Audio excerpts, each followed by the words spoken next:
$10,000 in a single year is one of the most rewarding financial milestones you can achieve. And reaching this $10,000 requires you to develop key financial habits. I'm talking about budgeting, tracking every dollar, saying no to unnecessary expenses, and even exploring side hustles. But guess what? These are the same skills that are needed to build true wealth over time. Currently, 44% of Americans cannot afford a $1,000 emergency expense. So you might be wondering, how am I or how are you gonna save $10,000 if most people can't even save $1,000? Well, before we dive into the actual strategies, first, just break down the $10,000 goal into manageable pieces.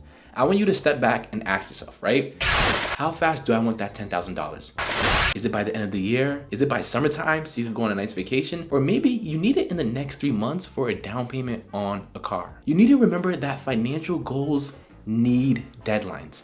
And whatever the time frame it is that you decide on, take your $10,000 goal and divide it by that amount of time. Let's say you want $10,000 by the end of July 2025. That gives you a full 6 months from January to save. Now, calculate the total number of days, weeks, and months from your goal.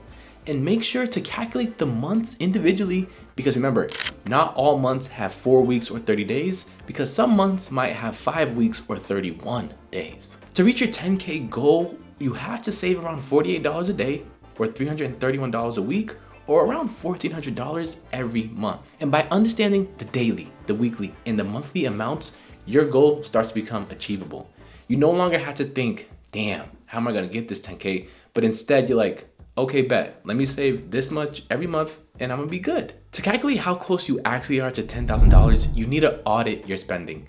And this is where a spending plan comes into play.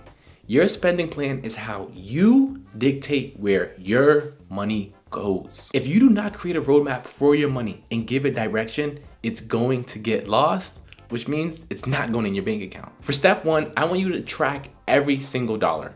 Write down all of your income and all of your expenses. And whether you write it down, use a spreadsheet, or open an app, just make sure it's an easy process for you to track your money. Next, categorize your spending. I want you to divide your expenses into 3 categories: needs, wants, and savings. This helps you see where adjustments can be made. To make sure you stay organized throughout this journey, create a system. Personally, I have my own custom spending plan tracker that helps me keep track of all my spending in one place. And I'm also able to track my net worth, track my financial goals, and even calculate my saving goals. If you're interested in that, be sure to hit the link in my bio. Once you created your spending plan, I want you to calculate how much you can actually save a month. For example, if you notice that after all the necessary expenses and a few wants that you're able to save $500 a month, that essentially means that you're halfway to your $10,000 goal just by saving alone. But how do you make up for the remaining $4,000? Well, this is where the 24-hour rule comes into play. In 2023, US consumers spent an average of about $150 on impulse purchases each month. But what if you skip those impulse purchases?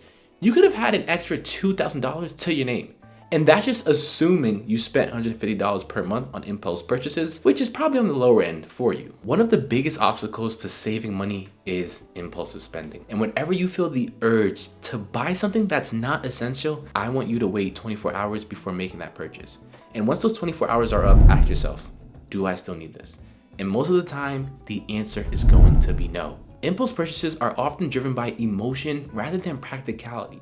And studies have shown that waiting even just a short amount of time reduces the likelihood of buying it because it allows the logical side of your brain to catch up with that emotional impulse. And during my 10K journey, I kept a running list of wanted items and I would revisit that list every 24 hours. And if I still wanted that item, then I'll just make sure to include it in my budget for the future. Now, if you're still not able to reach $10,000 by cutting back on impulse purchases, don't change that 10,000 goal, but let's just adjust the strategy a little bit. If cutting back on unnecessary expenses is not enough to help you hit $10,000, then it's time to realize that you are the problem and you need to increase your income. Side hustles are a great way to bridge the gap between you and your $10,000. And you probably already know all the basic side hustles already, but my personal opinion, the best side hustle for 2025 is user-generated content. UGC is when brands will pay everyday people to create videos for social media pages.